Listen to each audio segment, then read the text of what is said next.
Hello, and again, welcome to Bit Depth. I'm Santiago Ramones.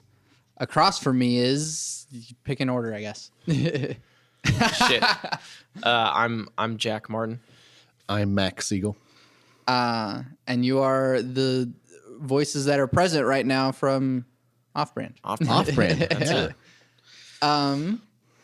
So I'm just going to treat this as like a double interview in one thing. So since you started, we're just going to keep that order going clockwise. Yep. How do we know each other? We met at church camp. Yeah. Like a decade ago. Probably at I this think point. I was. Did you have to be in high school to go to that? I think I was a freshman. I don't think I was even in high school yet. I think it was the summer in between eighth grade and freshman year. And I don't remember if we really spent even any time together on that trip, but that's how we met. Youth group and stuff. Yeah. Yeah. Mac, how do we know each other?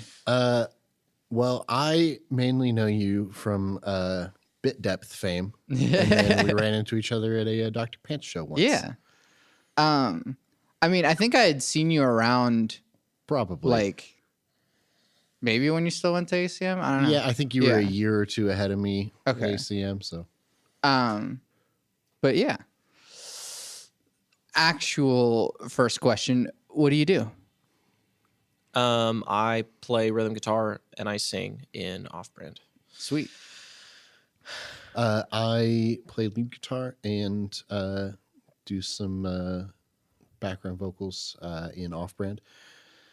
I like to tell people that my job is the weedly deedlies. And then I also teach and kind of run the School of Rock in Edmond, and then I do a lot of like recording and production stuff. I was going to say you're the head producer and engineer for all of Off-Brand's recorded material as well. Don't undersell yourself over there. So when it sounds bad, You know who to call. What makes you guys the worst band in Oklahoma City? Ooh, that's such a good question. Yeah. Actually, thank you for asking that. It's kind of gotten a little bit out of hand. We originally heard that was a Zoot Suit thing way back in the day. Zoot Suit. Yeah, R.I.P. They did something at a show that pissed some people off, and then the people that they pissed off started the hashtag worst band in OKC in reference to Zoot Suit. Yeah. And then Zoot Suit repurposed it, and they were like, we are the worst band in OKC, so they would use that on all their posts. But this was shortly before they broke up, and so it, never really became that much of a thing. Mm-hmm. But I loved it. I loved the shit out of that so much. And so, like, a year and a half or two later, I was on Lee Michael and Robbie's podcast, the drummer and guitar player from Zoot Suit, and I asked them off recording, I was like, hey, in my new band, can I use that? And they were like, yeah, totally. So we asked for permission. So stop telling me that we didn't ask for permission because we did. It just wasn't on record. Yeah. I think that was Tim giving us a hard time. But no one told Tim. Yeah, we've been using that, and then but whenever we've been using it, now we've had people who have become fans argue with us about it. They're like, and then they just reply hashtag best band in OKC. And I'm like, I don't think you've heard all the bands in Oklahoma City, but that's my own humble opinion. So that, it's just an inside joke that I really liked. And then it's kind of become part of our identity, which is really important to me. So,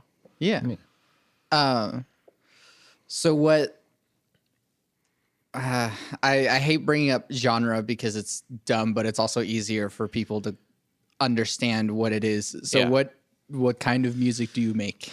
So honestly, every other musical project I've ever been in, that's been a dreaded question. But I feel like for Off-Brand, it's pretty easy. Like, we're a rock band. Yeah. Like, the things that we sound like are all like just rock bands. Yeah. Like, we pull influences from everything from like the Foo Fighters and AC/DC. I mean, we pull it from a ton of classic rock influences. Me personally, I pull from a ton of like early 90s bands, Soundgarden and Pearl Jam and stuff like that. My favorite band's Foo Fighters, like you said, and so we incorporate a lot of that, but our melodies are very pop sensible. So it's like hard. I don't want to say pop rock because that's such like a buzzword, but like hard pop rock, but not. The only thing that's really pop about it is the vocal melodies. But you gotta keep people's attention. Yeah, I mean, at this point, like everything is pop. Yeah, so it's really just like. That's people. Does this have mass appeal? Yeah, yeah, exactly. And that's when genre ceases to really mean anything. Yeah. Because you're like, well, is it catchy? Sure. Then it's pop. Well, okay, sure. Why not? Fuck it. We'll take it. Yeah. Yeah, and I think it's good to be just a straight up rock band. Yeah. In Oklahoma, because not a lot. It's a bit accessible to. Just be like, hey, rock. Yeah. You know what that is. Yeah. You know what to expect. Yeah. You're good. And it's wide enough that I don't like, you're not pigeonholing yourself in any way saying, oh, you're a rock band. Yeah. It's like, we're a synth wave pop, vapor, synth again wave band. Yeah. We're basement sub bubble pop. And someone's like, what the fuck does that even mean at all? What do you write about? I don't know, Jack. What do you write about? I mean, so right now, or not right now. When the band first kind of came to conception, I had songs that I'd written a long time ago. Over the course of like 6 or 7 years. So a wide variety of topics that some are more. Like relationship-y focused, during my teen angst. Oh yeah, a little bit. But I've honestly always tried to stay away from that. I try to write about topics that are a little bit broader. Because I mean, there's, you want to write about stuff that everybody has gone through. So relationships is an easy kind of target for that. But it's in my mind, there's so much of that, and there's not a lot of real discussion about it. It's just like, you bad relationship, me is bad relationship. Yeah. And it's like, okay, well, that's not really, you didn't really add anything. I mean, I want to write about things that are more, they make you think just a little bit. I mean, not anything crazy complicated, but just like, oh, okay, that's kind of neat. Like our first single that came out, But Then the Sun. It sounds like a relationship song in a lot of ways, but it's more about the relationship that you have with yourself and your environment around you. Even though a lot of it can be interpreted however you would like, which is how I kind of like to write. Is it means something specific to me, but it can mean something a lot broader to you or to you. Yeah. And that song is much more about your relationship with your environment and your situation. And the chorus is "But then the sun," and that like. Full stop. That's the end. But then the sun, and it's like, okay, whatever's going on in your life, maybe you had a super bad night, or just got broken up with, you got fired from your job, whatever. But then the sun. The sun's always going to come up. You're going to fucking see it. There's always opportunity for change and bettering yourself, and that's kind of what that song is about. So there's a relationship aspect to it, sure, but I really try to stay away from just relationship. And that is kind of a problem with like young bands. Yeah, and everybody goes through that phase, and that's fine. You can learn from it and grow from it. And I think most people do. But are you like the primary songwriter? Yeah. So how does that work in just like rehearsal sense, that you just come in with a fully fleshed song, or do you just kind of like throw ideas out there and then people sort of contribute what they can? I have a couple different methods. The primary one is I'll just write a guitar part and kind of vocal melody at my house, and then I'll bring it to band practice and I'll let the rhythm section take a whack at it, and then it usually turns super groovy. And then Mac fills all the space that we need with the wheedly deedlies, as he said. And then I'm like, here, we need a breakdown or a guitar solo. Or Mac's like, we need a chord change here because he knows how to write music and I don't. And then we just do this and whatever. That's the primary one. And then after that, after the like basically song is done, then I'll go home and write lyrics to it and actually finish, whatever the song is about. And I might have an idea for lyrics, but that's almost always the last step. The other method is I will come to practice, and while everybody's setting up, I will just start playing something on my guitar. Sure. And if somebody notices what I'm playing and says it's cool, then I might use that for a song. It's like a secret. I'm putting out feelers. Like, is this drawing anybody's attention? Is everybody ignoring me? Okay, we're not going to use that one. We're going to pull it right back. Pull it right back to the drawing board. Okay, cool. So do you, I guess for both of you, do you think that you need to have like a music theory understanding to make this thing happen? Absolutely not. Yeah, I would agree as kind of I guess between me and Jeff, sort of the music theory nerd of the group. Like, I don't think you need it. What it does though is it like, I hear when Jack is like doing the same thing over and over again. Yeah. Like Jack loves to write things that are like, just the chords are just 1 flat 7 6, and that's the chord progression. And I'll take your word for it. Yeah. See, and I'm like, okay, our last 3 songs were built around that chord progression. Let's do something different. And either I can take the melody that he's got and come up with a different chord progression that works with it, or whatever. It kind of, I think it's really nice to have a voice in your writing process that has that background, just because 100%. I get to be the shortcut for either Jack.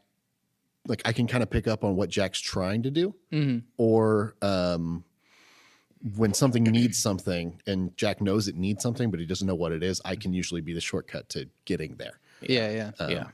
Because I kind of can be like, oh, well, let's pull this thing from, from jazz or from whatever, and whatever the other influence happens to be. And put it in here to accomplish whatever the goal is. Yeah. I definitely don't think it's necessary. I mean, I don't have anything, and I've been writing songs for years now. Yeah. I mean, Gabe is the drummer for Off Brand, and he's also my little brother. And so we basically learned how to play together. And he was in drumline for a little bit, so he knows how to read music a little bit, but not any theory or anything like that. Right. So we learned how to play together just by ear, and that's how we write so much. And it's super cool to have Jeff and Mac in the band, who are very oriented the other way. Yeah. Which I guess you guys are the left brain in that scenario, or are you guys the right brain? No, right brain's the creative one. Left brain is the structured one. You guys, it's very cool because I have that kind of buffer zone where it's like I can write something and bring it to the table, and Mac's like, again, okay, well, this is kind of the same thing that you did over here, so let's change it a little bit, or what have you. But it's really nice to have that variety, because we can come at it from 2 different sides, and that's really kind of neat. Especially when my favorite thing is to bring something to the table that's a weird chord progression coupled with a melody line, and Mac's like, I don't know, like on paper, this doesn't make any sense. Right. But in the setting of this rock band, this works really well. Cool. And again, on paper, I don't know. No one would have done this because I don't know the rules. Yeah, which exactly. is my favorite thing. And that's good, yeah. What's the weirdest on paper thing? I've got an immediate Places is the one that so there's this song we're working on right now where the chord progression is essentially, the riff is just like a single chord that like 1 or 2 notes move through. But if you extrapolate that into like a chord progression, it becomes this like all these weird like gospel changes that they sound fine, and you've heard these chords get used together before. It's not like this totally alien, revolutionary musical idea. 1, but it's not sharp 5, not 6, sharp 5. Exactly. And it's like, but it's not something that is like anything he's ever written before, and it's not something that I'm used to playing over, because I'm not really a like jazz gospel guy.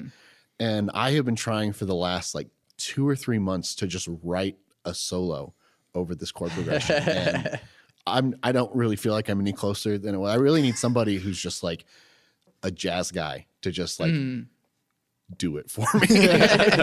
But we're getting there. So that kind of thing. Yeah. Talk to Thane Medlum. Yeah. Yeah. He'll give you something. Give me something. Yeah. It's just like, it reminds me of something by like the Faces, Rod Stewart, like some of that like early 70s kind of gospel classic rock kind of sound. And so I've heard it, and I've heard people play these kind of very obviously like rock and roll guitar solos over it. So like I know it can be done without turning myself into like Mateus or Masada. Yeah, I don't even know his name. There's one of those guys, you know, who are all over Instagram and whatnot. Yeah, exactly. Adam told me about him too. But I don't know how to get there. Yeah. Mac, I think you're doing a great job. I'm doing the best I can. Yeah. It's fun though. It's good. Every other band I've been in, I was I say every other, all one other bands that I've really been in, I was the principal songwriter. So it's hard to throw yourself kind of a curveball, you know? So it's actually really fun. Yeah. Yeah. You're welcome. Are you not that you're necessarily like this band dictator, but are you open to having everyone else write stuff? And Absolutely. To the band? Yeah. Absolutely. I mean, we're currently, I'm in the middle of I'm really hitting my stride as a songwriter right now. So I'm churning out a lot of material. Sure. Yeah. We've only played 3 shows so far, and we have like 13 or 14 songs that are like 14 was the last count. Yeah. And it's like, and those are like, and that's not including, the songs that I personally have scrapped or put aside for later. Yeah. With that volume of output, there's not necessarily like, not that there's not like a need for it, but it's not ever like, man, we should write a new song. Does anyone have any ideas? We haven't hit that yet. And, I don't think anybody else in the band is really in a position where like, I feel like Jack is the kind of guy where, maybe you scrap a lot of stuff, but just writing comes pretty easy. Like you can always write something. You don't always love it. You don't always want to keep it, but just writing things is easy. And you just have enough of that happening that you have to do something with it. And that's kind of what this band does. And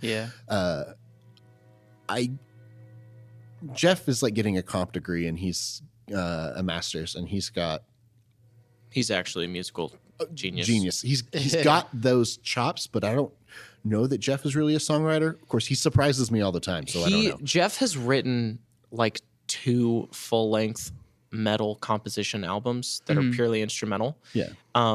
He's incredible, like stupid incredible. And you would not think that looking at him. Like he just looks like, oh, playing bass is fun, but he's like that's what every bassist looks like all the time. He's actually stupid talented. And but he doesn't write songs. He doesn't really write songs, especially that Off-Brand could perform at all. Sure. Which is kind of where like the shared composition comes in. It's like I would not say like But Then the Sun, the first song we came out with, I would not say I wrote But Then the Sun. Like I wrote the lyrics and I wrote the basic chord progression for it and some of the breakdown, but the lead guitar parts are all Mac. The whole rhythm for it came from Jeff and Gabe. And it's like, sometimes we have ideas for what the other person should play, but a lot of it is so much shared stuff. Off-Brand is very much a band. Like I am a lot of times like the throttle for that, like the spark that gets it going, but it is very much a shared effort. And definitely in the future, we're definitely going to see some songs from Mac, because I know that he's going to write something. He's done it before where he's write something and he's like, this is an Off-Brand song. And we're definitely going to use some of that stuff, because I still think you're a really good songwriter, 100%. Pluto, rest in peace, was his old band, by the way. They were they had some really cool songs. So the thing that I was kind of getting to is like, and I am definitely, I consider myself a songwriter, but I hate kind of one of the reasons why Pluto is not really a thing anymore is I hate being in a position where there is a creative endeavor that involves multiple people that is dependent on me writing things. Because I write when I have to. You're the opposite of me. Yes, like something is going on in my life, something is rolling around in my brain or whatever that I have to get out. Yeah. And then I write a song. And usually when it happens like that, I think it's really good. I really like it. But I haven't really gotten good at sort of forcing that. Yeah. And being able to just at will kind of flip that switch. And honestly, that's the role that I like, that role for songwriting in my life. And I don't really feel a need to push beyond that right now. So yeah, I think Jack is definitely the principal songwriter, mainly because for all of our various talents, nobody else really wants to do that. So System works. Yeah. We got to, it was very important to me that Off-Brand be a band. Off-Brand is not Jack plus Sure. whatever. Yeah. It's very much a band, and that's what I always wanted, that dynamic. And it's not, it's never anything that I would want to do by myself. Yeah. So I'm very proud of the fact that we are very much a band, because there's a lot of acts that aren't like that, and I feel very fortunate to be in an act where I'm with super talented people that I can bring something that I'm proud of to the band, and they're like, "That's really cool. This is how we make it better," and then we can eventually take it to a place where we can play live. So. Yeah. Why Off-Brand? Why that name? I did not want us to be named something serious. Frankly, there's a lot of bands out there with really terrible names. There's a lot of bands out there with really good names. There's a lot of bands out there that have funny names that are too silly. Like, and a lot of times, you can hear somebody's band name and you know what genre they're in. Sure. It's kind of a fun game to play. And we were tossing around band names for what, like 2 years? Like before Off-Brand even played together, it was like it was something that I definitely wanted to start. Even back when I was in Noisebleed Sound, it was definitely something that I wanted to start. And I knew it would be me, and I knew it would be Gabe, and I knew it would be Jeff, and we need another guitar player. And Matt, we were talking to Mac like 2 years ago about this and just never really did anything. But we've been kicking around names for, God, so long. So long. Some of them were Foo Fighters ripoffs, and some of them were just totally ridiculous. Like, I had a list on my phone of probably 80 different band names. Some of them were just in there for jokes, like Leg Nipples. That was never going to fly. But, we had a lot of different band names, and Off-Brand seemed to hit the mark of, it's like definitely snarky and sarcastic, but at the same time, it's also not like, something. Leg Nipples. Yeah, it's not like leg nipples. It's not so ridiculous. Yeah, that and it's like, can't be taken we can seriously. put it on a T-shirt. It's not profane, and our barcode logo is like a super stripped down, like simple thing that I really, really enjoy. Is that an actual barcode? It should be. I think it is. It? I don't remember. We had. It should be a barcode specifically to something hilarious. That was the joke we wanted to do, was have the barcode be for something, and we were going to pick like condoms at Walmart or adult diapers, something like that. But that's something we do plan on doing in the future. Yeah. But as of right now, I don't think the shirt actually is a barcode. It could change. Could change. Like periodically. Yeah. Yeah, that's true. I think it'd be really cool eventually to have it be like tickets to a secret show or something like that nobody knows until they just scan it on accident. But anyway, all plans for the future. Yeah. That's why you got to keep a QR code reader on your phone for whatever reason. Okay, let's talk about old bands. So, I mean, let's do that. Noisebleeds, Pluto Rip. Who wants to start? Go ahead. I've been talking a lot. Go ahead. I mean, I don't know where Pluto Rip is not officially, but I'm pretty sure officially defunct. Yeah. It was a lot of fun. Like, it was basically just me and Green and bass player X, whoever it happened to be, because we could never hang on to a bass player for no particular reason, just always something. I kind of play bass if you need it. Well, and yeah, I mean, I don't know what that was a thing. There's still music out if people want to go hear it. I'm really proud of the music that we made and what we put out.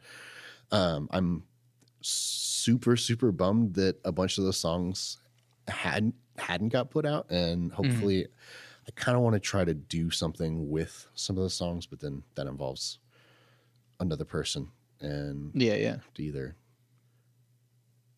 get Green to let me do that, which not to say that he would or wouldn't. I haven't talked to him about it, but Dakota Green, who was also on an episode of Bit Depth, he was our drummer. Yeah, I mean, I don't know if you have any like questions. I don't know how much. Well, I mean, I guess just like, what about them and sort of like why? Not that you can't be in more than one band at once, but it's like, why is it that like off-brand is more of what you're focusing on, and sort of like why is it that, so the reason why Pluto isn't a thing is we had a bass player. He left to go back to school, and it was like bass player number 4. We were kind of just over it, taking a break, and then we found out that one of our previous bass players was an actual pedophile, and we were like, oh, okay. And that was just kind of a shock to the system. You know, and I think Green and I were both kind of down to like, okay, this whole project has been a disaster. And it was a lot of fun in a lot of ways, but in terms of like us trying to actually make a run at being a prominent local band, I didn't really want to have to make myself write songs regularly, and we couldn't hang on to members, and I would imagine we both were just kind of over it by the time it was done. And so, would you eventually like reboot something or something in like a spiritual successor in a way to? So I have just now started to kind of get the itch a little bit. There's a couple of songs kind of rattling around. I mean, how long has it been since you wrote a song for how long has it been since you wrote a song like that for Pluto? For Pluto, I mean, this is the other thing, is right around the time we got done, there were a couple of new songs that were starting up, which hadn't happened in a while, which was cool. But I want to, I kind of want to do something again that's sort of a me project. But it would be like I write songs when I feel like it, and then those songs get recorded, and then me and whoever just play shows whenever we feel like it, like kind of a low pressure thing, just because the fun of it. But, and maybe that thing would include Dakota, maybe not. He is pretty busy with the Sweet Talkers right now, and they seem to be having a good time. And honestly, Dakota and I kind of always had different ideas of what we wanted the band to be, and the Sweet Talkers are pretty close to what Dakota always kind of wanted the band to be. So I don't know, maybe I thought about maybe just trying to start Pluto back up on my own if I could get Green to be down for it, or just do something different. I don't know. It's not find a bassist that is not a pedophile. Well, I probably wouldn't be too concerned with finding in anything. I would just write the songs, make sure that I've got decent demos and charts for things, and then just say, hey, who wants to play a gig? But that's pretty much how I do my thing. I have my songs written, and then just like hire the band whenever you need to book a gig. Exactly. So that's pretty much my musical existence outside of Off-Brand. Nothing but maybe something eventually. And we also play with Pants. That's right. I play bass with Pants. That's the thing. I don't act like you forgot about it like that. No, I did. I do, because the great thing about Pants is I show up and I play bass, and then I go home and occasionally get paid, which is nice. Depending on whether or not you play at VZDs or not. Yeah, pretty much. Unnamed venue here. That's also a thing. Super fun. I think Pants is starting to write some stuff. I think maybe he wants me to help him record some stuff, which I'm excited about. So maybe some new Pants in the future for the first time in a hot minute. So I mean, he did put out that like electronic thing that was like, I don't know if you ever. I can't even remember the name of the project now, but it wasn't under Pants. It was under something else, and I think that was older stuff that you just kind of had floating around. Took samples and made a cool thing out of it. Yeah. I listened to it. It was neat. I think the last actual Pants record was in like 2012 or something like that. Like, Yeah. All right, Nosebleeds. What was it? What specifically would you like to know? I mean, Just like why I guess am I like an what off-brand was now? it? How did it like form, and then why did it Okay. end? Noisebleed Sound started back in 2014. It's my first semester at ACM, and I met Parker, and we hit it off. He had just left his previous band called Reg, which was a pretty big Norman band at the time, and he needed a band. And I had also just we had lost our bass player. Gabe and I used to be in a different three-piece called 113th Street, and we had just lost our bass player. And so when I came to ACM, I was all about, okay, I'm going to kind of make a new band and, form the whole thing. And I was the front man of that band, 113th Street. And that's what I was kind of looking to do. But I was super green. I didn't know how to run a band really. Yeah.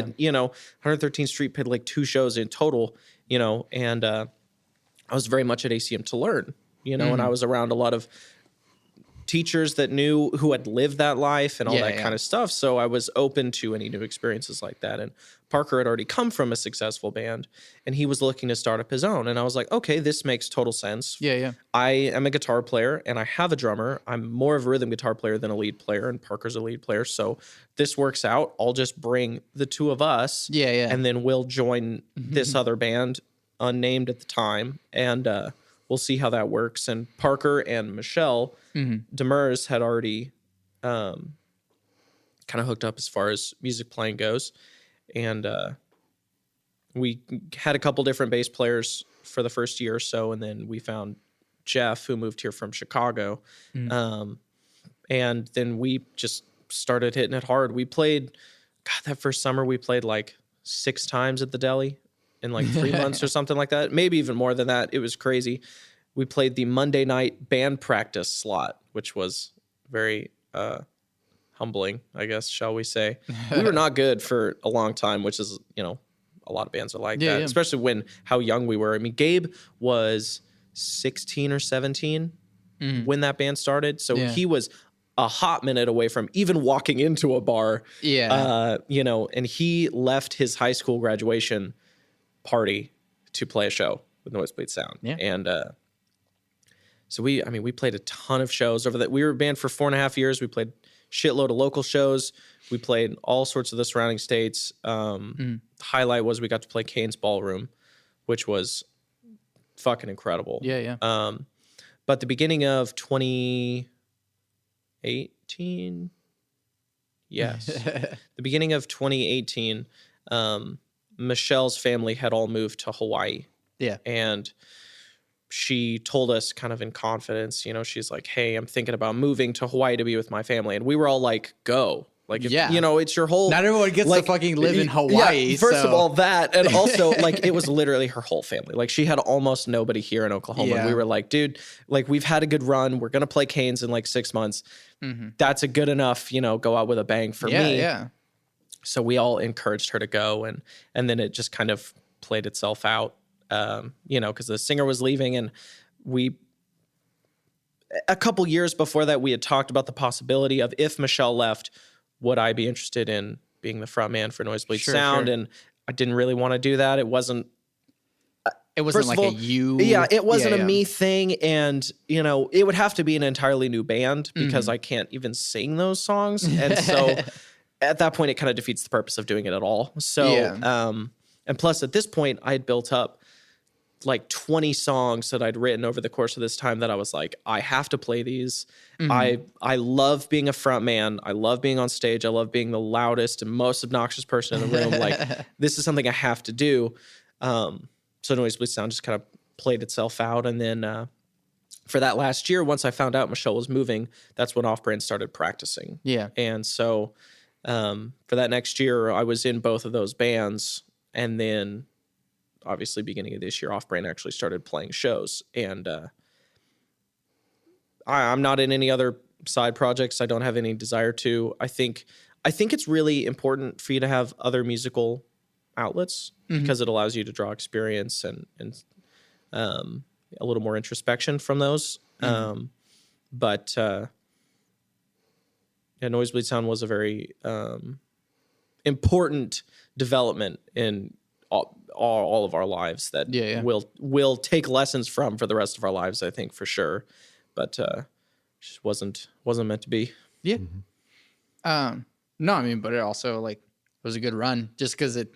Oh yeah, we were around. Doesn't exist anymore. Yeah, we doesn't were. Mean that yeah, the thing wasn't great. So. Yeah, we were around for a long ass time. We were around for way longer than most bands are in any kind of local capacity. So it was fun. Yeah. What's sort of your goal for Off-Brand? Total world domination. Cool. On what kind of scale? I guess like career scale. Like, do you want it to become the career? I do. I do for me 100%. I mean, it's doing this, performing and writing and just being in front of a crowd and, seeing, even if it's just for a few minutes, people's outlook improve, if they're having a good time at a show or they listen to a song and they're like, hey, I kind of like that lyric or, anything like that. It's genuinely what I believe I was born to do. And it's so hard to like talk about this without sounding super douchey. Right. But like genuinely, I want to be in a fucking rock band for my career. And it's what damn near every living moment of my life since I was 11 years old, like building towards. Yeah. And, Gabe, who I spend so much time with, I work with him and we're in a band together and we play video games on the weekends and all this stuff. I spend so much time with him and he's like, God damn, dude, all you fucking talk about is the band. And it's only getting worse now that we're starting to get attention because now you're excited about it. Yeah. He's like, you've spent so much energy in your life working towards being in a rock band and got almost nothing back. Now you're in a band that's getting a lot back. I can't even fucking deal with how much you're going to lose your shit over this. And that's, I mean, like I said, it's hard to say it without being douchey, but I do want to be in a giant fucking rock band. Yeah. And I want to tour the world and just have a great fucking time. Yeah. Yeah. I was kind of speaking for Jack more than for me or probably the rest of us, but I wasn't joking at all when I said world domination. Yeah, he said what I said, but in a better, classier way, I guess. Yeah. And the different members of the band have their different personalities, which I really like. Max said it. We were signing autographs after our last show, and Max like, Jack is totally okay with sharing the spotlight as long as he's also in it. And I was like, that makes total sense to me. And we've all got our own different personalities. Some of us like being in the limelight more than others, and it really works out. At least it has so far. Not a super crazy test of time or anything, but yeah, I think our dynamic really works. Yeah. What's wrong with our brains that we want to get up on stage and scream our faces off to people watching? I mean, whatever's wrong with Jack's brain is not wrong with mine. I'm gonna go. What are you saying that's wrong with my brain, Mac? I don't know, but I don't have that same compulsion. That's all I'm saying. Man, I don't know. I mean, I know it's a thing that not most people have. That's a hard question to answer. For me, it's the moment of it's a pure, clean high. There's no strings attached. It's adrenaline and excitement and optimism and everything to me that is something that I look forward to in my day is culminated in that experience on stage. And I'm assuming it's something that you're born with. I don't think it's something that you can like maybe grow into. Maybe I you don't just know. like experience it once whenever you're younger and then you just get addicted to it. Yeah, Like, we're just fucking heroin addicts. Man, I don't know. It is fucking heroin though. I mean, it's and you know, people like it to certain different degrees, but whatever the upteenth degree to that is, that's what I have. Yeah. And I mean, it manifests itself in a ton of ways. You know, you could be the class clown, or you could be the, you know, whatever it is. It doesn't have to be being on a stage in a rock band, but specifically, I mean, I love that feeling, and because I also like loud rock music, it's just the perfect marriage of that that high for me personally. Yeah. So. And because I have it too. Yeah. So it's not like I know I'm not. Thank you. Yeah. I was worried I was the only one. Oh my goodness. So yeah, like it's, I don't know, but we also like beat ourselves up for it, and it's like, I have to come out here and tell you the truth of my soul. Yeah. I guess getting to more, questions that I should have asked earlier. How did you guys get started doing music? Go ahead. So I started playing guitar because I was bored and had nothing better to do. And then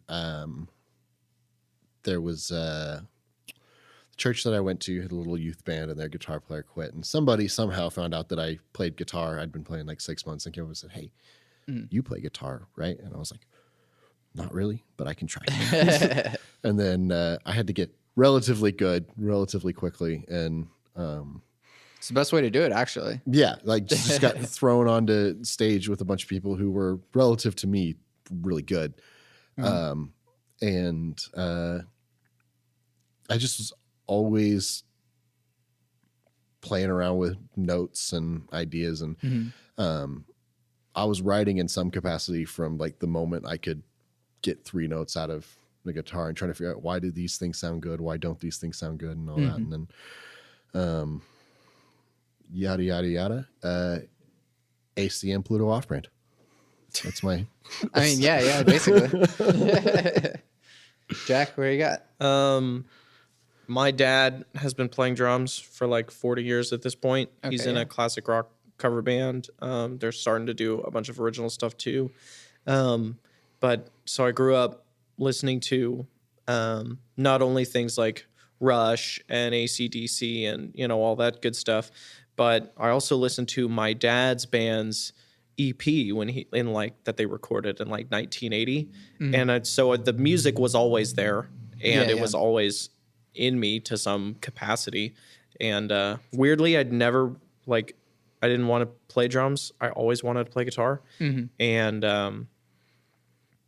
then I had a cousin who had one, who gave it to me because he just kind of gave up playing like so many people do. And I was lucky enough to get that guitar. And then I learned how to play by writing, which is why I'm such a terrible lead guitar player, is because I never learned like the solo to Sweet Child of Mine. I never did. Yeah. I was learning to play by writing songs with Gabe on the drums, and that's why I play how I am. And kind of same story. Me and Gabe, 113th Street, ACM, North Speed Sound, off-brand. That's it. What was each of your first guitar? It was a super shitty. It was a black Epiphone Les Paul like special model, one cheap humbucker pickup, and I think two, like the volume knob was missing, and it was like, it's just a guitar that any teenage boy would just have in the corner of their fucking room. But I played the shit out of that thing. You still have it? No, I ended up. I traded it to I worked with this kid's dad, and the dad had a drum set, and he was like, "I'll sell you this drum set because I want to buy my son his first guitar." And I was like, "I have a better idea. How about I give your son my first guitar, and that can be his first guitar?" And I was like, "Oh, that's kind of cool that I can, maybe just pass on that." So no, I don't have it anymore. My first guitar was a acoustic guitar. The brand was Kona. Okay. And bought it at a pawn shop for my. Pretty sure they make more ukuleles than Yeah, they do. It was very much kind of that. It looked vaguely beachy. Sounded vaguely beachy, very bright, and That's another good band name. Vaguely beachy. Vaguely beachy. Yeah. yeah, and That band needs to have a female lead singer so it can be misconstrued as vaguely bitchy. Now you're thinking like we did for Yeah, 2.5 years. there you go. Yeah, that was my first guitar. I immediately started trying to figure out how to mangle the sound of it. I found out that I could take my first little MP3 player that had like voice memos on it. You could put it inside the body, like hit record, put it inside the body, get this gnarly distortion. Yeah. My friend had a little cheap ass karaoke machine that found out if you turn it up all the way, at least in our minds, it sounds like a Marshall stack. So Natural distortion. Perfect. yeah. So digital clipping is what that is. Yeah, exactly. Just like immediately, as soon as I had kind of sound at my disposal, it's like, how do I get more sounds out of these sounds? And then my first electric was a shitty little Strat copy from China or something. And Yeah.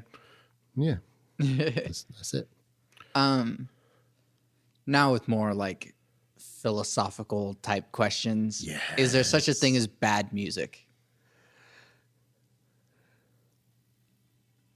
Yes, there absolutely is. And I understand that everything is purely subjective. I'd like to introduce you to a band called Off Brand. You are the worst band in OKC. The worst. Mac, we said we were not going to talk about that. No, I think there is such a thing as bad music, and a lot of that has to do with the intent behind the music. But since things are purely subjective, I think it's very important that I personally believe that you can learn something from every single piece of music that you hear, whether it's fucking, the biggest pop song in the world, whether it's, just, the worst fucking band you've ever heard in your life down the street at a bar. Doesn't matter. You can learn something, even if it's what not to do from music. So there is such a thing as bad music, but that doesn't mean that it doesn't definitely have its place. Yeah. I honestly don't think so. I just don't think that I don't think the qualifier of good and bad in the way that we think about it usually applies to art. I think that there's a lot of different like valid, intelligent ways to talk about art. And I think good and bad is just, it's too black and white. It's not a very good one. I think, cause like there are a bunch of different ideas people might have of what bad music might be. Like for some people, it's just music that's performed poorly, but, my first little musical outings in like middle school where it was just me and my buddies making noise for our other buddies. We were having fun. They liked it. We liked it. That was good music, Yeah. Or it's like, oh, music is bad because there's no art to it. It's purely commercial. It's purely a commodity, but like music as a commodity is not a new thing. And that is a thing that can be done really well. Like if somebody says, I need a song that makes people want to buy this product, if you can write that song, you have done something very difficult successfully. Therefore, it's hard to say that that's bad. Yeah. So you can tell this is Mac's favorite part of the podcast. Yeah, I was excited. I don't know. Like I guess I would be open to somebody trying to give me another interpretation, but I feel like there's a lot more interesting ways to talk about, to judge music. And I do think it can be judged. I think music can be better or worse depending on the criteria, but what is selling out? And, is that even a thing anymore? And is it a bad thing? If anyone wants to have off-brand sell out, we're down. Yeah. Yeah, I mean, I think it's selling out as Nick Lay at ACM said it in one of my first classes I ever took, where he said, He's like, anyone who has ever called anyone a sellout has never been offered that kind of money to quote unquote sell out. Yeah. And I think that's very true. And I think that it's an idealism that comes from being young and, you know, maybe being frustrated with where you're at or whatever the case may be. It's hard to say. I mean, selling out a lot of times is thrown in with a money discussion, which I think is fair. But I think a lot of it more has to do with if you're compromising, you know, if you're doing something that you really feel like you shouldn't be doing purely for money, then that's selling out. But no one else can tell you that you're selling out. Yeah. You know, if you go off to write a song for Katy Perry and you're making, you know, $3 million a year to have, you know, just ghostwrite for some fucking pop star, and you're like, I don't give a shit, then you're not selling out. It's fine. Who cares? But if you're doing something, I would love to ghostwrite for Katy Perry. Exactly. And if you're doing something where you are internally cringing, even though you're taking the paycheck, then that's selling out. But that's a personal realization that you have to come to. Yeah. So I think most examples of the classic examples of bands selling out are either a case of, like, I would love to be in a situation where there was a song that I wrote that is being brought to fruition by another producer. Yeah. And I think it would probably turn out to be something radically different than what I would normally do. Yeah. But I would like that experience. And if it happened to turn into something that, you know, had a lot more monetary value to it, I think that would be great. And I think if, like, you know, American Idiot by Green Day is a classic example where everyone was like, they sold out. I was like, I think that they reached a point where they could do something that was a lot more ambitious than what they ever wanted to do or what they ever could do before. And yeah, that super ambitious project also happened to be a lot more polished and a lot more produced. And so I don't see that just as an example as anything different than somebody kind of being able to do what they want but couldn't do on their own. Yeah. And if you fall in love with what an artist does on their own, you're not necessarily falling in love with the artist or what they really would like to be doing themselves. So, you had sort of mentioned sort of intention as being part of the I guess how you judge good or bad music. So how important is authenticity in making music? For me personally, I think it's super important. But there's always a conversation to be had about, you know, how much you really possess your own art. You know, I mean, if I write a song, and I really like it, and the fans really like it, then that's really cool. And what happens is whenever you have a song like that, at least for me personally, you tend to feel like you're like, man, this is my song. Yeah. You know, like I heard this song on the radio, even though it's by this other artist, you know, you had nothing to do with it. You just heard it, but you really love it. And you're like, man, this is my fucking song. Yeah. And then they come out with another song down the line that, you know, you don't really like as much, and maybe you feel like they're selling out or whatever the situation is. But there's a possessiveness that comes with it, as well as an intent behind the art to it. And I think that a lot of people can tell when music is authentic and when it's not. As far as making money, not important at all. Has nothing to do with being a commercial success or anything like that. But I think, for me personally, at least, it's important to be writing things that I believe in, and because I don't think, you know, like Mac talked about, that drive for me to just write and just spit stuff out is not driven by, man, I'm going to make so much money with this. It's driven by, like, I just want to be doing it, and so I don't know. That's up to the artist to decide, man. I mean, it's like I said, it has nothing to do with making money at all. You can make a shitload of money writing songs that you don't give a fuck about. So it's also worth remembering that, like, authenticity being applied to music as a listener is just such bullshit. Like there are so many different, there are kind of signals for authenticity that you can intentionally put into your music. It's so easy. And there are so many things that like maybe me as an artist or me as a producer working with another band or something, that you might just really want to do and might really want to experiment with it to a listener just screams inauthenticity, you know, that really has nothing to do with the question. So, you know, if you're ever listening to music and you're like, that feels inauthentic, like just go listen to something else. It has the authenticity of the music has nothing to do with how authentic you feel like it is. Yeah. And if you feel like something's really authentic, that could just as easily be totally manufactured. Like, yeah. And I mean, because you can listen to like Rihanna and be like, wow, she performs that really well. But like, of course she didn't write it. Yeah. Yeah. What? And yeah, Rihanna. yeah. Has Katy Perry and blah, blah, blah. Sure. The giant list of all your favorite pop number one charting artists.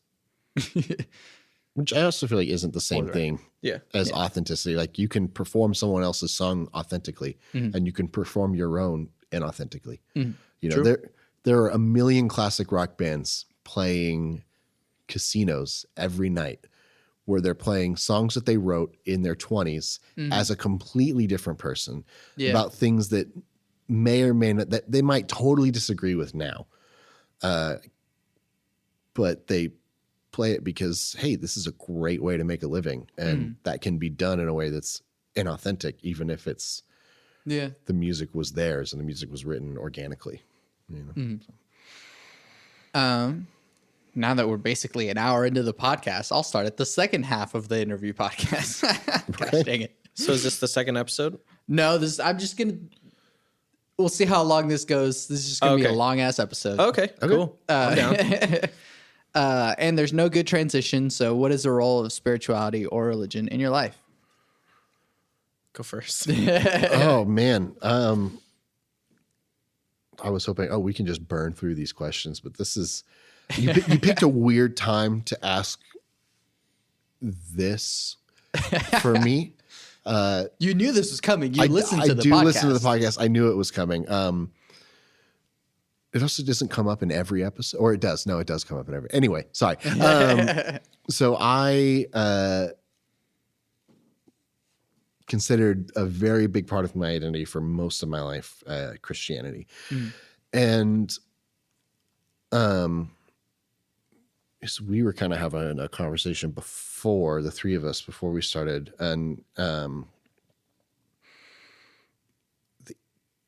kind of is where I'm at, in that like there were a lot of assumptions that were never questioned when I was raised. Yeah. You know?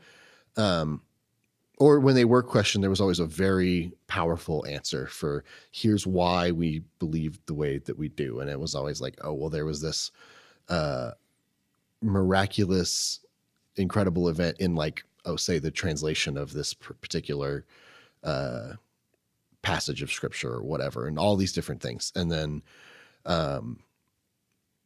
sort of moving away from home and learning a bunch of stuff. There's all these different phases where, like when I was growing up, apologetics were really, really big. Yeah. Like the church that I grew up in was all about teaching you how to defend your faith. Like if there is this challenge to your faith, here's how you defend it kind of internally and externally. Like, and so I grew up with this understanding that like, there's not a lot about the world that conflicts with the faith that I grew up with. There's nothing that I know now that invalidates the faith that I grew up with. But the reasons why I was kind of taught to believe that in the first place aren't as solid as I thought. Like the history of Christian scripture is a mess. Like there's not a clear cut line to like from, you know, Abraham to now in terms of how all of these books got brought together and translated and written and yada, yada, yada, which again, doesn't invalidate like the faith that I grew up with, but it also doesn't leave much of a foundation for why to believe that in the first place. So that's kind of where I am right now. Like I still, for the most part, I draw my morality from the faith that I grew up with some exceptions, that even those exceptions are not necessarily opposed to sort of evangelical Christianity. It's just, there's just so many different interpretations of everything and so many different opinions about everything. And they're all equally valid. They all are brought forth by people who earnestly and honestly believe it. That right now I just have a really hard time putting a finger on any one particular thing, on whether it's like the divinity of, or the inspiration of scripture and yada, yada, yada, and all that. So, I guess right now, if I had to put a finger on anything, I would say I am, I guess agnostic, like, but I don't think, I couldn't say I don't believe in God. And I couldn't even say I don't believe in like the Christian God. Yeah. I just have very little to go on in terms of like how confidently I can or can't believe in that. And then what the thing is I'd be believing in the first place. So, yeah, that's kind of where I'm at right now. It's a little bit of a mess. Yeah. But yeah. I appreciate your willingness to be sort of unknowing. Yeah. I mean, that's kind of, I decided a long time ago that it was very important for me personally to be okay with not knowing, whether it's spirituality or whether it's politics or whether it's whatever. Like, I feel like my job as a person is to know as much as I can, gather as much sort of data as I can about the world that I live in. And then when something comes up where I have to make a decision, that's the time to kind of try to assemble all of that data and all of those opinions and all of everything I know about the world into the best choice I can make. Yeah. And until then, if it's not relevant to me, I'm kind of okay with going, I don't know. I know a lot, like whatever the subject is, I try to know a lot about it, you know, but if it's not, I'm not going to get into a fight about something that affects other people more than it affects me, you know, or get in a fight about something that I can't honestly say is true and matters. Yeah. Like if it's something I believe to be true, but it doesn't matter, I'm not going to fight about it. And if it's something that maybe matters a lot, but I don't really know, then I'm not going to get in a fight about it. I'm just going to be like, I don't know. This is the things that I do know. And I, at this point, can't draw any real conclusions from it. So, yeah. Thank you. That's it. Boy. Follow that, bitch. Well, I'm trying to keep my answer very succinct. You can take your time. He I mean, like explain like the philosophy of like modern Christianity and yeah. Well, I grew up strictly Catholic. Hey, me too. Yeah, it's meeting at church camp. Yeah, grew up strictly Catholic, and I was very proud to be Catholic, and I really adhered to teachings and everything like that devoutly until I was about 18. And then I really don't think it had anything to do with me going to college necessarily, but it definitely had a lot to do with the fact that I was no longer in private school. So I was in private Catholic schools all my life until I graduated from high school. And I'm very grateful for that education. I don't want to misconstrue that because I know that I have benefited immensely from that experience. However, being in that sort of environment is very it's very strange because, you know, you're around a lot of kids that are slowly growing into young adults that are, you know, a lot of them are very rebellious and very like, you know, well, obviously, you know, I'm not Catholic or blah, blah, blah. And I was never that. Like I had, you know, my own rebellions, but it was like weirdly never about faith. And so for a long time, I was in it, like in every aspect. You know, I went to church and went to private school, so I was constantly surrounded by it. Yeah. And once I started to get out of it, and I started to meet a lot of people that were from totally different walks of life. You know, not that I'd never met anyone who wasn't Catholic before, but it's just a matter of scale. You know, once you're around a lot more people that are not Catholic, you take in a lot more ideas, and I became much more open to external influences. And I realized how important it was to remain open to that kind of thing, because at least in Catholicism, faith is very much about, you know, you need to be secure in your faith. And because if you're not, like, someone's going to manipulate you or hurt you in some way. And information is not the enemy. And that's the problem that I had with Catholicism for a long time. And I didn't know it was happening to me. You know, I was super young. Like, it was, I don't just want to play the victim card, you know. But it was very hard to see the outside forces because I didn't know I was supposed to be looking for them. Now, as an adult, I very much so feel that information is absolutely not the enemy. And you should have conversations with people that have totally different viewpoints from you and learn from them. And it's just like listening to music. You can take something from every single song you listen to. You can take something from every single fucking religion out there. Took a world religion class, and it was fucking incredible. Blew my mind. Like, so much of Buddhism and Islam and Judaism and, you know, all the different sects of Christianity and all this stuff that I just had no fucking idea about. And sitting there in class in a Catholic high school, listening to my devout Catholic teacher talk about the teachings of Buddhism and the day-to-day teachings of some of these religions, I was like, my mind was blown by all these facts. And it was like, it wasn't that learning that information was like, whoa, Catholicism is super wrong and we're all, you know, sheep and whatever. That was never the case. It was just like, man, there's so much out here that the Catholic Church actively discourages. And I didn't care for that at all. My favorite Bible verse that I found is it's Thessalonians. I don't remember what it is, but it's test all things, hold fast what is true. And until recently, that had never really stuck in my mind. I went to church for however many years. I definitely heard that Bible verse before. But until I got older, it didn't really latch on to me now.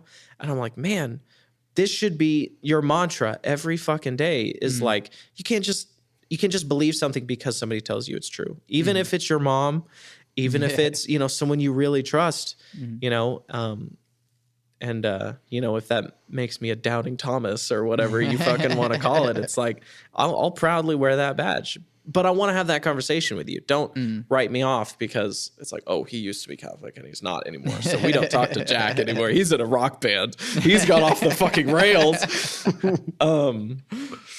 You know, those Martin boys over there. No, it's, you know, I absolutely want to have those conversations. And it's like very early on, it was like I was encouraged to talk to a priest about it, about my questions with my faith. And I was like, that's a good conversation to have. That makes sense to me. But I'm also going to talk to the Buddhist monk, and I'm going to go to the temple over here, and I'm going to talk to, you know, the Jewish family that I know over here and whatever. And it's like, it's so much of it is more similar than people think. And spirituality does not play a large role in my day-to-day life. But I think it's a very fascinating study of people and their motivations. And I think that just in general, I try to be more open every day with just trying to better myself and understand people a little bit better, because that's what it's about. It's about people. That was not short. It was good though. Thanks, man. I think you beat me. let the record. You won religion. Let the record show that is exactly how I want that question to be answered. Okay. How many episodes? Like both of you answering in this well, here's kind of a story, and here's kind of where I am, and here's all the other stuff, and by the end of it, it's just kind of all of that. That's exactly how I want the question. I don't want just I'm Catholic.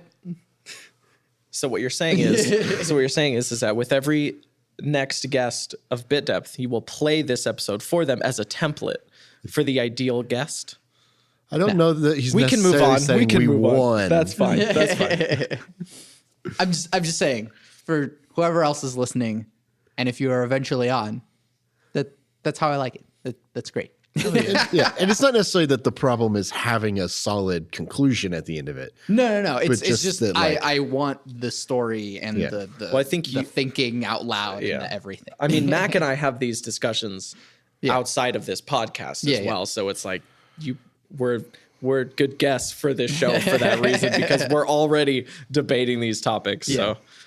So, where does good come from? How do you determine what is good? Oh, geez.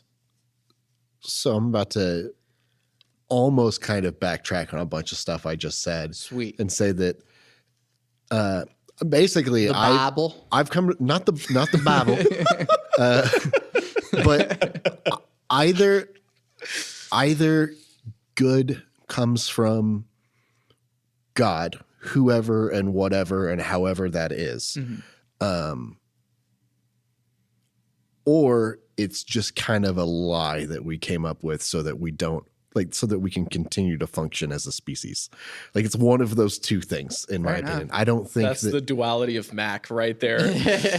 He's like, I'm happy. I'm sad. I'm happy. Oh, God is dead. Oh, no.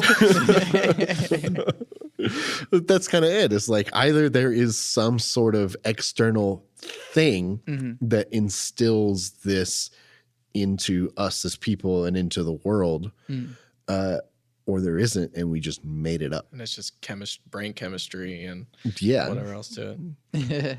And at this point, I mean, maybe either solution is equally valid. The reason why I don't go full on I am a agnostic / atheist is because I still lean more in the direction of, I think that it's a thing that is instilled in us from something outside of ourselves. I don't think that conflicts with the whole problem of evil thing. I don't think is if there is some sort of ultimate overall power that created everything and instills these sort of overall morality into us, I think that the problems of what we think are bad are kind of irrelevant. But yeah. Jack, what do you got? So the question is, where does good come from? Yeah. How do we determine what is good? How do we that's determine different. what is good? Yeah.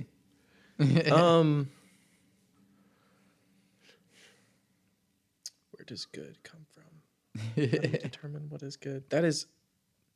That's a thinker right there. I'm gonna try to answer your question with a question as best that I can. That's what I was thinking. as best as I can, and I hope it's relevant enough. I mean, basically, what I got is, how do we determine what is good? Is people are very concerned about what other people are doing, and I think for the most part that there's a quote that I really like where we judge other people by their worst actions and judge ourselves by our best intentions.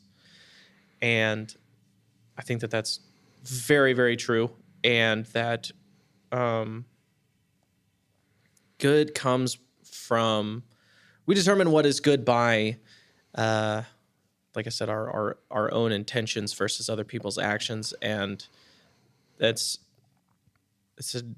dual nature. It doesn't make any sense. There's a confrontation there that when faced with the reality of the situation, a lot of times just can't align. So I think good comes from people just you do you. Try not to fuck with other people. And that's that's all you can ask for, I guess. I hope that answers your question. That's a really hard question. People didn't ask me that in my religion class in high school. So, which is kind of they didn't want you to think too hard about it. Yeah, they were just like, now open your Bibles. We didn't read the Bible. We were Catholic. Just open your religion book. Yeah. Bit depth, turning musicians into philosophers since like 3 years ago. That's a long podcast, man. Yeah. Congratulations. Thanks. It's all downhill from here.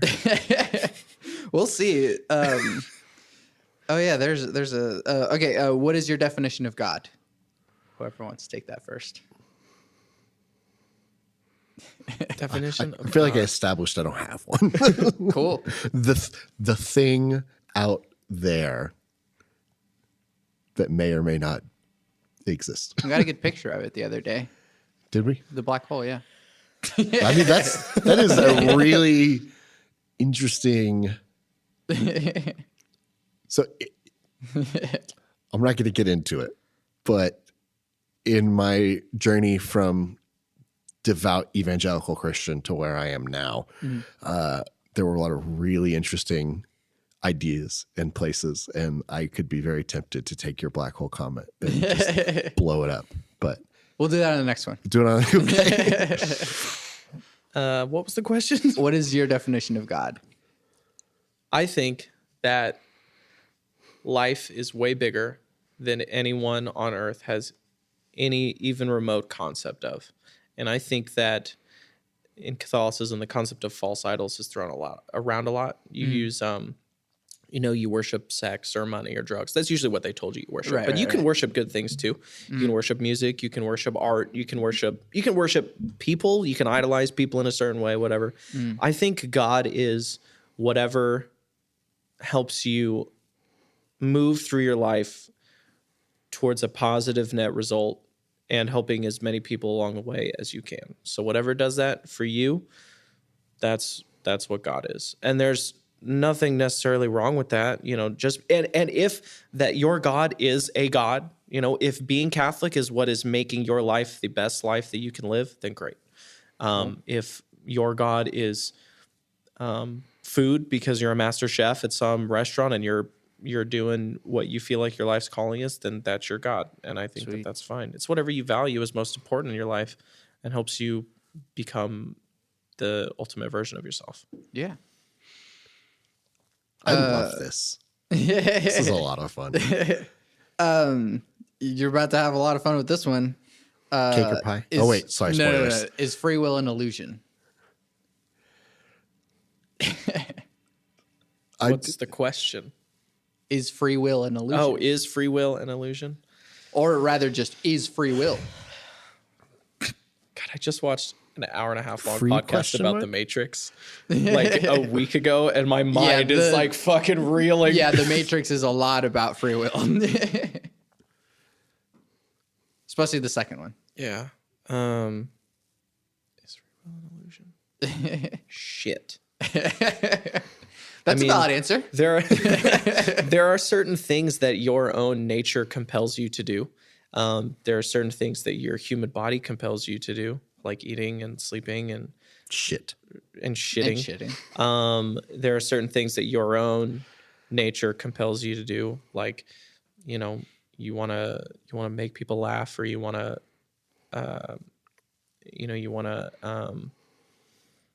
tell people to have a good day or be on stage or whatever it is. But I think that ultimately free will comes down to motivation. That to me is the tipping point. So like you can have the free will to decide like I'm going to be the biggest fucking musician in the world. Like, okay, great. You've made that decision. That's, a lot of that has to do with your nature and who you want to be and who you want to become. Great. I think the free will comes in when the motivation starts to kick in or starts to fade. So if you have the motivation to do it and you're like, I'm going to get up every day and I'm going to make this happen, that's where your free will comes in, because you don't have to fucking do that at all. If you're like, man, I really want to be the greatest musician in the world, and today I'm going to play Skyrim until my eyes bleed. Well, that didn't really help you. That might take more than one day. Yeah, but you had the free will to do that. and that's fine. But I don't think free will is an illusion because it comes down to motivation. If you're doing something extra, like being a musician, that's a free will choice. Cool. This comes back to like something that I find the foundation of a lot of my beliefs in is the idea that like if there's something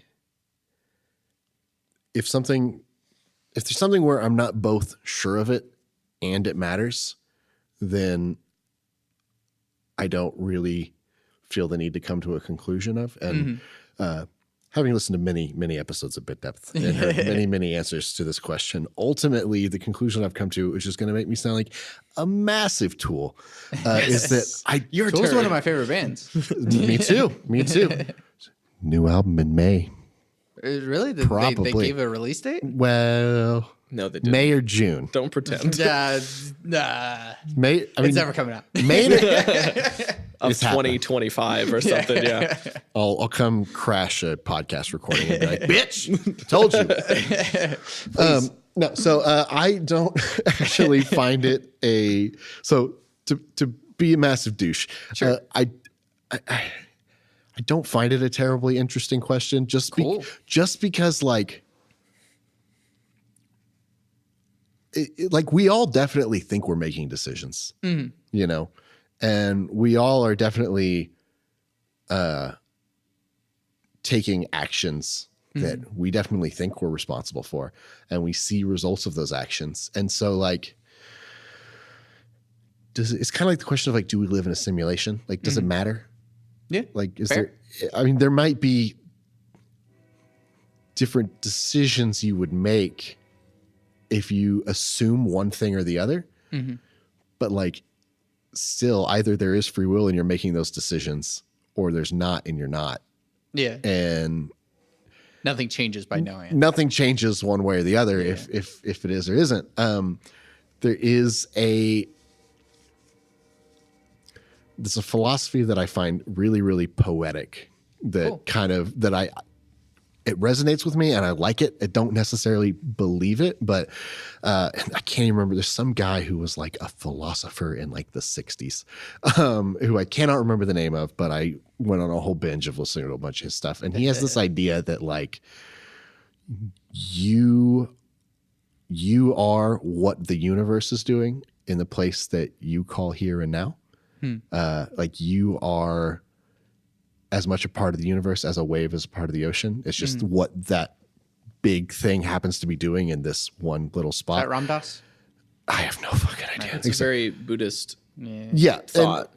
And And that kind of idea leans to no.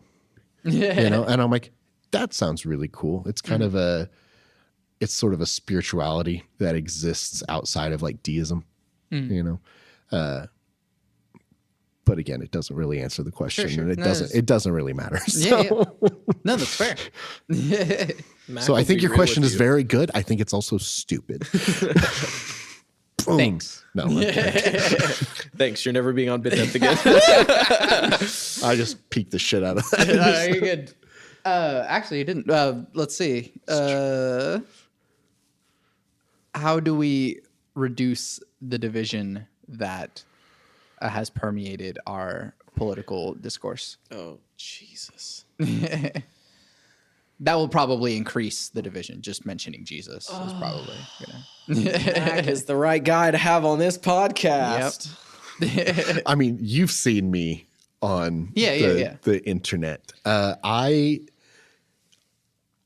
There's a lot of answers to this question that can make people feel really good about themselves and put the onus on other people. But honestly, like to reduce the division, you have to decide that you're going to, and then do it. Like you have to make a point to be fair and honest in discussions, to make points based on what, to the best of your knowledge, and you have to do the work to get to this point, to make arguments based on facts, be open to being wrong about facts. Like there's a bunch of really pretty simple decisions that you have to make and then follow through with to reduce division and to reduce like general world suck, you know? And those things are not easy, and those things are not, some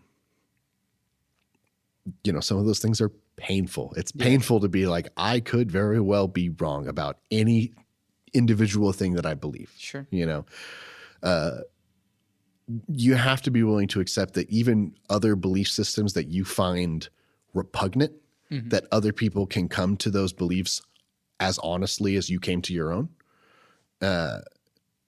and be able to have conversations with other people kind of on that level playing field of, I respect you and I respect your belief in the world, even if your beliefs lead you to conclusions that I find horrifying. And that's hard. It's hard to do. Like, there are people who, with the information that they have been given, with the level of knowledge that they have about the world, honestly come to conclusions that are, for instance, super racist. Yeah. And unfortunately, you're never going to make anything better for anybody unless you can allow yourself to accept that they came to that conclusion honestly. And so in order for there to be any kind of a conversation about it, you have to respect that. And while I don't think anybody who's going into a conversation with like an incredibly racist person, I don't think that the conclusion that's going to come out of that conversation is that the non-racist person is going to realize they're wrong. But you have to go into that conversation with the same amount of honesty of saying, hey, this person came to these beliefs honestly, and maybe there's some truth that they have that I don't. And maybe you run the risk of uncovering that. Yeah. I don't think that risk is very high in that instance. I mean, you do at least have to run the question by yourself. Why is racism bad? Yeah. So why is racism bad? Like you got to, and just because somebody told me, or because it feels wrong, none of those things are really good answers, I mean, I feel like it's a big question with a relatively simple answer that is a big task. Yeah. Big question, little answer, big job. Yeah. I mean, I would say that, to your point, where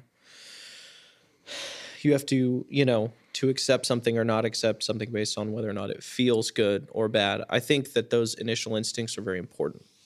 Sure. While you cannot just roll with that and, like no further examination needed, Your Honor, you need to take into account those initial instincts because they are important. And if you accept those initial instincts as far as accepting them, as far as acknowledging them, that will lead you to some very important personal truths about who you are as a person.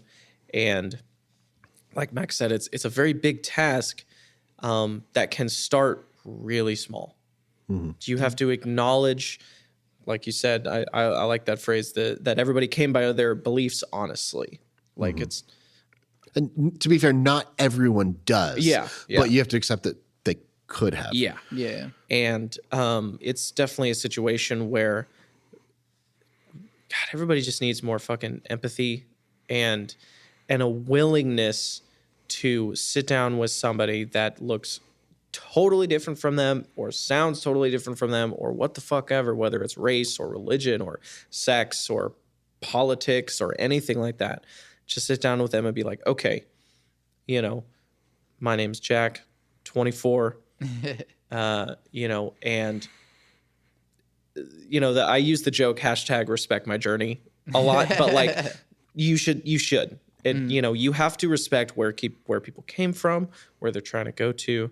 And if you acknowledge the fact that you need to be open to having a little more empathy for people, and there's never a cap on that. There's never a point where you're like, I am 100% empathetic. That's not a thing. It doesn't happen. You're always continuing to grow, and you need to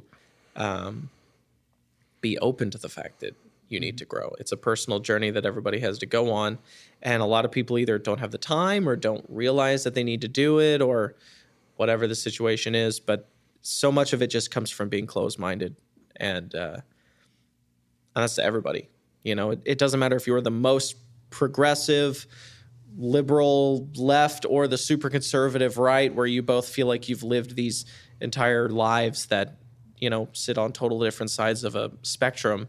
You need to be open to the fact that it's like, you know, maybe they got something there. So, yeah. So I don't know how to fix the problem. Raise taxes, lower taxes, close the border. No borders. Yeah. All the At the same time, close the borders and get rid of them. Correct. Yes. And then, yes. Yeah. All right. 4 more questions. All right. We'll burn through them. Let's do it. We'll see. What are you optimistic about for our future? Food. Next. I'm actually real hungry. Optimism for whose future? Our future. Human race? Our lifetime. The royal probably. We? Yeah. Genuinely, probably medical science. Cool. Just because people die from so much stupid shit. You know, like you look back, like even just like 80 years ago, and it's like, what'd you fucking die from? Like, oh, you fucking measles? Yeah. Wait a second. It's like, oh, you got fucking Hep C from a goddamn outhouse? God damn it. I mentioned measles because there's like 300 cases in New York right now. It's hilarious. It's People are dying. Super fucking funny. No, probably just medical science. I mean, like, there's going to be so much cool shit, you know, fucking augmented reality and, you know, age reversal, cell regeneration, like all this kind of shit that's going to come and go whether we wanted to or not. We might be the generation that has to make the decision to say if we want to live to be 300 fucking years old. Sure. Who knows? Probably just medical science. I mean, you know, like I said, so many people die from needless things that are just tragedies. And, you know, with people being able to now you have crazy prosthetic limbs and all this stuff like that. I think it's very important to allow like damn near anybody that's born to live a fairly like quote unquote normal and progressive life. So yeah, that's medical science. That's why we're musicians. Making the world a better place. I mean, somebody's got to have a platform to try to convince everyone else that, you know, vaccines are good. Yeah. And that's why we started off brand. Isn't that right? Please write more vaccines are good songs. We will. Uh-huh. Mac, what do you got? What am I optimistic about? Yeah. Quite a lot. I'm one of the more optimistic people that I know. Like, first of all, just like hard data, the world is getting better all the time. Like, crime is down pretty much everywhere. Like, poverty is down, life expectancies are up, quality of life is up. Like, the world is objectively getting better. Now, the big challenge for that is climate change. It's the biggest risk of like reversing that trend. But even then, like, I think the risk in terms of like chances that things get much worse quicker than we think are going to is higher than what most people want to believe that it is. But I also think that the risk of that leading to total annihilation of humans is also lower than what most people think that it might be. Even like worst case scenario, we're getting dramatically better at feeding more people with less land area all the time. Like, that's science that is incredible. Like, I think that the thing that I'm optimistic about is just that like the actual honest data for the most part is pretty positive about what's happening for humanity. So there's no need to necessarily be scared of the future. And I honestly think that that should motivate us to care more about things like the environment, because like, no. Like, this is not make it or break it, do or die. Like, we are going to have a future as a species. Like, there's not a lot of thresholds we can cross, which means we don't have a future to worry about. You know, so the fact that chances are most of us are going to live for the next, you know, at least most, like the three of us in this room and the people that we kind of interact with on a regular basis, probably going to live for the next 40 to 60 years without too much trouble. Sure. And there's going to be a world there that's probably has more opportunity than the one that we have now. Means that we have a responsibility to like do good stuff. And I think that if enough people can kind of get on board with that there's more to be optimistic about than not, then that can actually help us do more good things, which can have there be more things to be optimistic about. So, yeah. What makes you happy? Podcasts with Santiago. Well, thank you. Also food. Yeah. Yeah. Same answer. Yeah. Music and friends. I mean, I don't want to say that music is not important in my band setting, but the band wouldn't be here without the fact that I have relationships with these people. Yeah. And so I would venture to say that is more important than the music aspect of it. The music is born because of the relationships that I grew up with Gabe and with Jeff and with Mac. And that's why the music's there. Mm-hmm. So what makes me happy is just like spending time with those guys. And if this is what allows me to kind of drive that train to get us to spend that time together and create a future for ourselves doing what we want to do, then that's great. So I think hanging out, chilling with the homies. A more serious answer Sure. of what makes me happy is like, Did I ruin your thing? no, Okay. not more serious than you, more serious than Okay. food and podcasts. Right. Although podcast is related, like music is huge for me and friendships are huge for me, but both of those things and podcasts and a whole bunch of other stuff kind of fall under like, I love learning things. Like not a lot of things make me happier than learning how to accomplish something musically or how to accomplish something in a studio, or learning more about, probably the biggest thing is just learning more about people. Like I don't like people very much. I like persons. Yeah. Like I enjoy having a conversation with a person. I and learning say about that them. a lot, actually. Yeah. Maybe I don't remember. Maybe I subconsciously picked that up from a episode. But Yeah. I love learning about people. I love learning about science and just philosophy and different ideas. Like the amount of time I spend on sort of the educational side of YouTube is shameful and hilarious, but it just makes me so happy. Did you hate school? I did hate school. Yeah. That's the crazy thing, isn't it? Now, so many people that are our age and older, like once you get to a certain point, it's like, man, I fucking hated school, but I love listening to educational podcasts. Yeah. It's because like It's embarrassing. The format is awful. Yeah. Like sit down, shut up, and listen to the thing that I'm like spewing at you in the worst way possible, which is like just like most of the value of learning things is not in being able to retell it to somebody else. Most of the value in learning things is kind of this like aggregate thing that happens in your brain. Like I don't have to remember every piece of history that I ever learned, but you put it all together and just spin it around in your mind for a little while. And then it becomes this like more nuanced, more accurate picture of the world. And that is useful.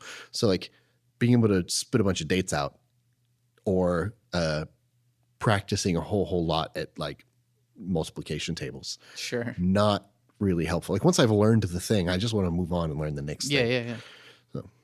Yeah. Anyway. What advice do you have for people?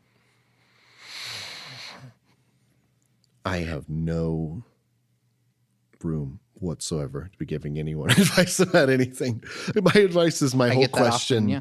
my whole bit on fixing division or whatever. That's all the advice I have for anybody because that is the only thing I feel like I have any amount of accuracy on. So.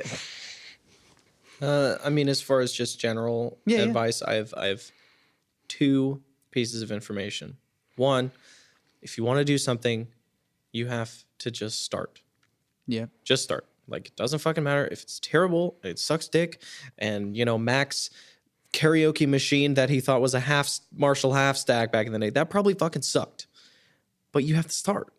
And he thought it was awesome. And that's what's important about that. So if you want to be a musician, if you want to be an artist, if you want to be a fucking pilot, it doesn't matter. You just have to start. Yeah. Even if it's, hey, I want to be a pilot. So I'm going to go on YouTube and look up a pilot thing. Even if you don't even know. Simulator game. Yeah. Even if you don't know where you're supposed to start, just start somewhere.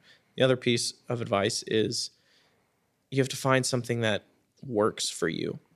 So if you want to be a bodybuilder, you can't just run to the gym and grab, the biggest weight you can find and just kill yourself trying to lift it. You yourself. have to motivate yourself in a way that works for you. And it doesn't matter what kind of profession it is, if it's cooking or drawing or teaching or whatever the situation is, you have to find what works for you. Because if you're dreading, your guitar lessons, but you want to play guitar, then you need to find another way to learn how to play guitar other than guitar lessons. Yeah. So there's not just one way to learn something, and that's not taught. Yeah. So that's very important to kind of I had to learn that the hard way at least. So that's all I got. Yeah. You're so confident. I am. I'm always like, my answers to questions are like, oh, no, maybe this thing. Maybe this thing. And Jack's like, here's what you need to know. Yeah, but here's the thing is that in 10 years, when people can be like, well, he said that he definitely believes this and you're super wishy-washy, I'm going to get thrown under the bus big time. Yeah. It's a good thing you're not like the face of the band. Or I know, anything. thank God. Thank God. Of course, cake or pie. Jack, I want to know what your answer to this is. Cake or pie? Yeah. I'd have to say cake. Like, but I feel like my answer isn't really that fair because growing up, I didn't eat a lot of pie. And now that I'm older, I'm really not that into sweets anymore. Fair. So I really haven't had very much pie, which kind of sucks because I think I would honestly really like pie more, like an apple pie or something like that. I think I would like that a lot more now than I did as a kid. Back then I was like, I want fruit in my dessert. Fuck you. Like, get this out of here. Any kind of fruit cake or anything like that was bullshit. But fruit cake's awful, but It doesn't have to be. I'd have to say cake. Cool. I do like some cake every once in a while. Sweet. It blows my mind every time I hear an episode of Bit Depth that anybody says anything other than pie. I don't even understand what world you people are living in. Well, the real answer is brownies. I mean, but that's just me. I would classify brownies as cake. Okay, well then I'm definitely on the cake side of things. I'm still on the pie side, but if brownies count as cake, then I'm more tolerant of dissent. See, this is what I'm talking about. Sure. We need to be open to our similarities, respect our fuck you, journeys. pie. It's all about the brownies, man. Just bring the brownies together. I think Aiden McCool has said cookies. I can't really classify cookies within either cake or pie. So They're definitely more like cake than pie. yeah. Is his last name McCool? Yeah. Is that his actual last name? Yeah. That's so. Yeah, he's basically he's really good. That's pretty. Yeah, I know. I remember the cool. episode, but I assumed it was like a stage name. No, that's his name. That's not cool. That's unfair. So you're very staunchly pie. Pie. Yeah. Brownies. Bitches be tripping. Yeah. Well, thank you guys for doing this with me. For anyone who was like, ooh, off-brand, this will be a fun, interesting thing. This will be and hilarious. just got like dense philosophy. Well, That's Bit Depth. We're here to talk about the real issues. yeah. We'll get Gabe and Jeff on some kind of radio show where they just play fart noises the whole Sure, time. that's and fine. That's what people want. Yeah. Well, if you see a show named Bit Depth, you're either going to have like deep conversation or like in-depth conversations about like Digital audio. file, Yeah, I thought it was- file management. At first, I thought it was like a digital video audio, game music thing. production. Like when you first started back in the day, I thought it was a video game thing. I do talk about video games a lot often. Plug your stuff. Well, we have. If anyone's still listening after 2.5 hours, we're off brand and we have a song. Our next single is going to be coming out. It's called "Oh So Sensitive," and we're super fucking excited about it. I don't know if we're doing 2 episodes or not. I don't know where we I decided think on we that. can. We think we can? We'll Yeah. just make the second one short. Yeah, sure. Okay. So So we're announcing that the single is coming out in this right one. now. Yeah. So what's the date of the second episode? So this episode should be May 2nd. And then the next episode will be May 9th. So our single comes out May 9th. May 9th. Is that May okay, 9th. We cool. all found out collectively that our Yes. single comes out May 9th. Yes. Good. Future past tense. Thanks for still listening. We Yeah. appreciate it. Yeah. We'll have to open the next episode with, by the way, new singer, go listen to it now before we scare anyone off. Yeah. Sweet. And where can we find the things on the websites and social Everywhere. medias. YouTube, And all Spotify, Apple Music, fucking we're on Apple Napster. Music. Napster. You're on Napster? Yeah. Sweet. We are. How about that? Yeah, we're on Facebook, Spotify, Instagram, Pandora. whatever. Follow us everywhere. Off-brand band or off-brand. I don't know. We had to choose some different names, but it's fine. You'll find it. We're the barcode. There it is. Sweet. Yeah. Yeah. All right. So I'm Santiago Ramones. I'm Jack Martin. I'm Max Siegel. You can find everything that I do on my website, santiagoramones.com. I make music you can download or pay for my demo, Songs with Words. Let's see. Oh, no, crap. Yeah, that show already happened. Never mind. I will eventually be posting the audio and probably video of my graduate composition performance if you want to enjoy that. And I guess just pay attention to the social medias. You can, so go to my website. You can get the podcast on like almost everywhere. I don't know of any places that I don't have it on. So, but leave comments, reviews, and stuff. That helps me know that people are actually listening to this. Just let me know, like, if you like the conversation, if there's stuff that you didn't like about me. Don't harp on my guests because they're nice people. You don't know that for sure. And I always end my podcast with my 3 things. They shape my life philosophy. Those 3 things are: love never fails, it's going to be okay, I might be wrong. Woo.